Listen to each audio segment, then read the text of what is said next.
pouco espaço, né? Deve ser pouco espaço. É, porque é uma casa, assim, as casas são pequenas, não são casas grandes. Tem poucas salas, né? A mãe quer lá colocar o sorvete, ver quem vai ter uma. Eu quero. Deixa eu só terminar de sujeito. Você não sei. Eu tô vendo shake ou tô vendo? Ah, você que sabe. Gostoso. É bom? É gostoso? É bom. Viu? Tem ritmo? Gostoso. É bom. Gostoso? Calma aí. Calma aí.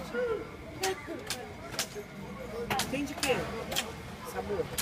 Eu ainda não estou trabalhando aqui no Farofa. Já quer sorvete ou milkshake? Deixa eu lá ver. Deixa eu perguntar. Gostoso? Vamos lá, Larissa. E você? Aí depois a gente fala. Dá um tchauzinho. Tira o cabelo da Cabelo do olho. Solta o cabelo, Jane. Solta o cabelo, Jane.